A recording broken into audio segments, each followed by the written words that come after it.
برادر شعر نگو.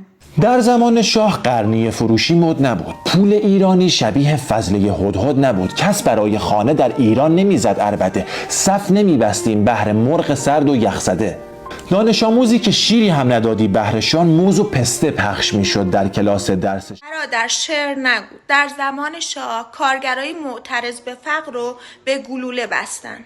سال 1349 بود که بر اثر فشار و اختناق و پایین بودن سطح حقوقی کارگران تصمیم گرفتن که به اعتصاب دست بزنن. همش تهدید میکردن که اگر برین ما میکشیمتون. ما هم گفتیم که خب 9 تومن حقوق 8 تومن حقوق چیه؟ بس ما بمیریم بهتره که 9 تومن 8 تومن. بعدن یه صدای گلوله ما شنیدیم. بعد از بالای ژاندارمری کاوسرسنگ مسلسلای آمریکایی رو بسته بودن اونجا، کشیدن به رکبات. 30-40 نفری زخمی شدن که 5-6 نفر مردن. که نفهمیدم چی شد. همین که گلوله خورد اینا به پام اینجا معلومه. ببینید شعر نگو. در زمان شاه خون فروشی برای یک ساندویچ مد بود. والا اینا خون فروشن، یعنی از روی استیصال و بدبختی خون خودشونو میفروشن. یه ساندویچ بهشون میدن 15-20 تومن هم گیرشون میاد، 5 تومنشو میدن به دلال خون. در زمان شاه اگه پول ایران تحریم نبود و ارزشی داشت، در عوض ایران و ایرانی اینقدر بی‌ارزش بود که سرباز آمریکایی برای بودن تو ایران حق توحش میگرفت. صف برای مرغ.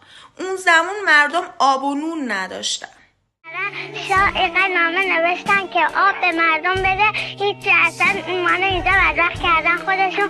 تو تهران اونجا دارن خوشون میگذرونن. نه آب داریم اینجا، نه برق داریم اینجا. همه پسته و آجیل در مدارس شعر نگو. اون زمان فقط 45% مردم سواد خوندن و نوشتن داشتن، اونم از جمعیت 29 میلیونی ایران. ولی الان 97% مردم باسوادن. Any conflict between the social and economic demands of your people, about 50% of them can't read or write yet, and the amount you spend on weapons?